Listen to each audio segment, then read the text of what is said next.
Okay, so we're doing a voiceover for this because unfortunately our microphones weren't working at the time, but we're at a brand new location that was given to us by another Mudlark, and we were there to check it out to see what we could find. Yeah, so let's get to it, see what we can find.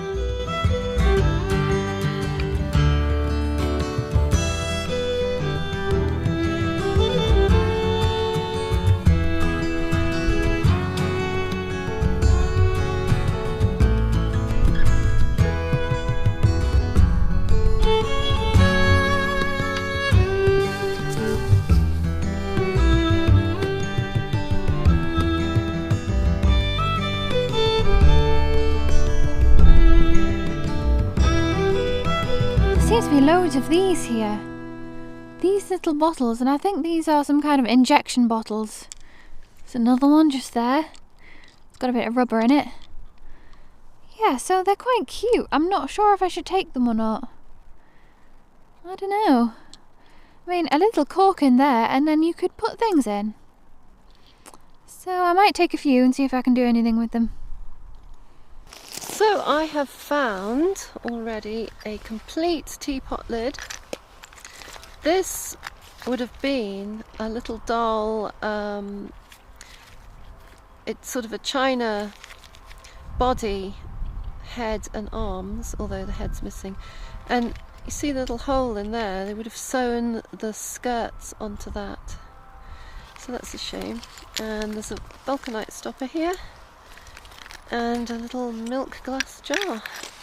So it looks like, oh, and over here, I think Alex found this before. Oi, that's what I found. It's a lead. It's a lead horse, isn't it? I found that, I was going to pick it up. Remains of a lead horse. And I also found this little bottle here that I put down as well. Oh, and that lovely little bottle. So yeah, already we have a few things. Oh, it's very hopeful, isn't it? And here is a pretty shell. Look at that. What a thing to find. It's a bit damaged, so I think I'll leave it for its spiders to live in. This looks like it could be out of someone's glasses. Those little round glasses from the 1930s. Whoa, look how tiny this little bottle is. What? A tiniest little bottle. Wow, that's so cute.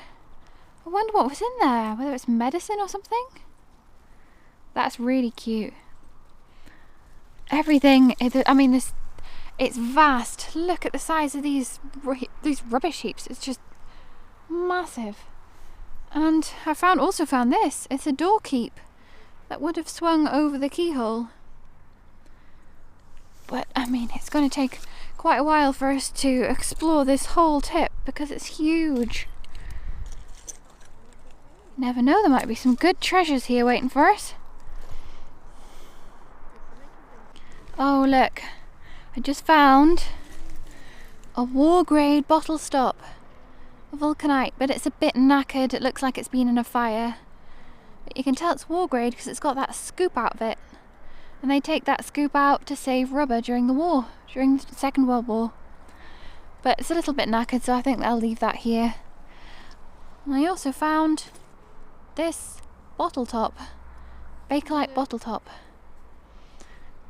And the bottle's broken, but I might take the top. Just pulled this bottle out, and it looks like it's another humble Californian fig syrup bottle. But we have quite a few of these, so I think I'll leave that for someone else. Down here, looks like 2 parts of a metal comb.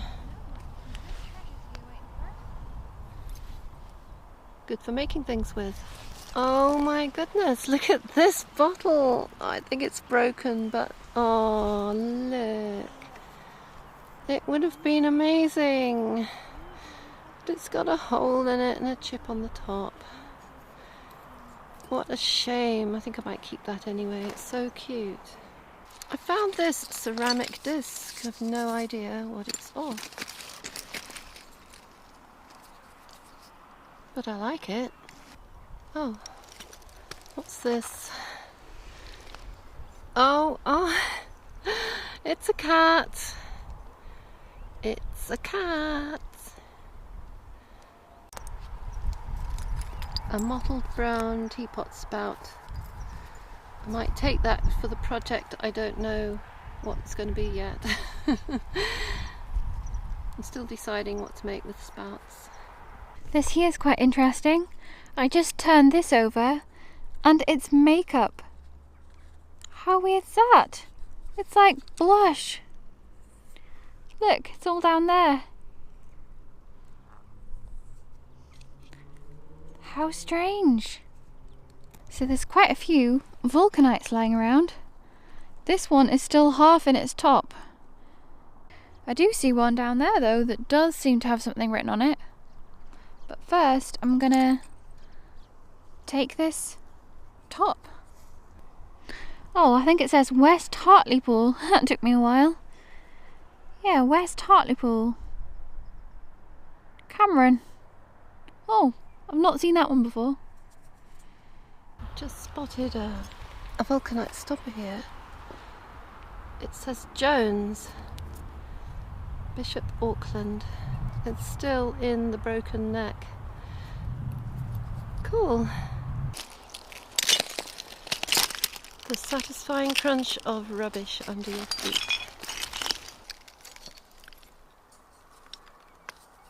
Oh, I think it was a shaving brush.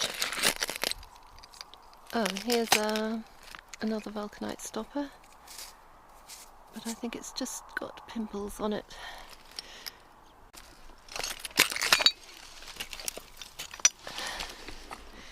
Oh, looks like a little perfume bottle with a round lid. Not spectacular find so far, but we've got a teapot lid that's whole and undamaged, which we're keeping. We've got a bit of beautiful kind of amber coloured privacy glass, which is always good for making our stained glass pieces. And I've just spotted down here my very first clay pipe bowl. Oh, and it's a bit knackered, but it's still a clay pipe bowl. And we can use these in various projects. So a pipe bowl is always welcome find.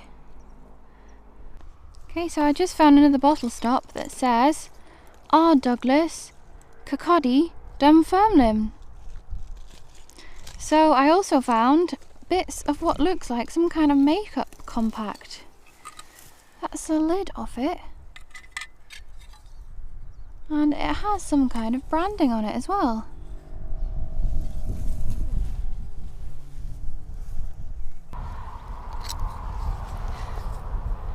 That's really pretty. They look like dog roses. I might keep that to make jewellery out of. Alfred Meakin, I've heard of him before. He's from Staffordshire. This is the Bakelite top of a light bulb fitting. I think down here is a Bakelite lid. It's a bit cracked though, so I won't keep that. But I might keep this.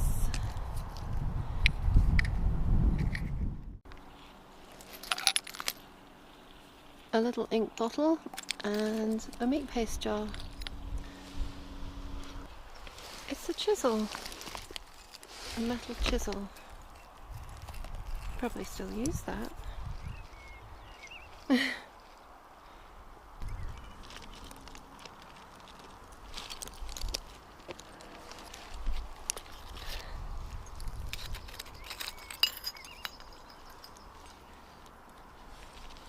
This is such a tiny bottle. Look at that. There's such a tiny wee lip on it.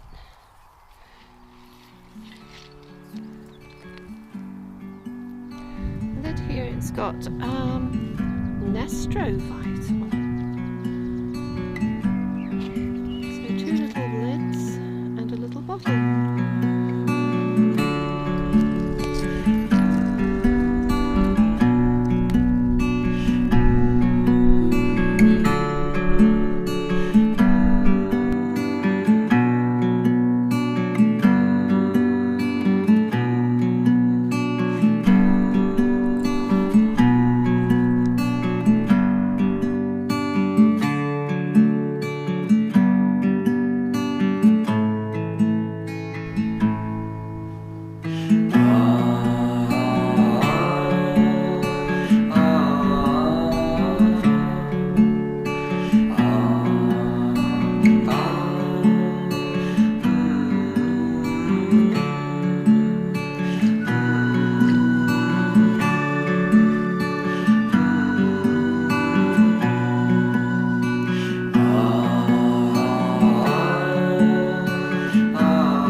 Here are our finds.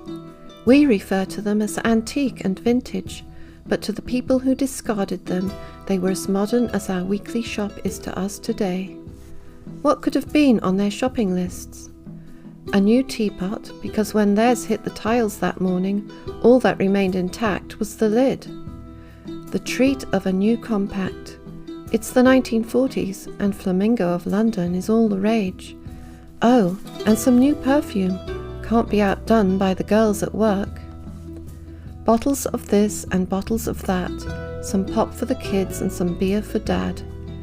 Dad, who refuses to give up his old clay pipes in favour of modern cigarettes. The local doctor was having a clear out that morning. Empty vaccine vials from the new diphtheria vaccine for children. He'd already noticed a reduction in cases. Dettol, what a godsend it had been when introduced to doctors in the 1930s, to help reduce the risk of spreading bacteria and viruses on the hands, reducing deaths due to sepsis in mothers and babies by 50% in the first 2 years. Now used in households all over the world. The remains of the lock someone forced from the coal house door, stealing coal in these times of need. Time moves on, but the things we leave behind will always tell a story.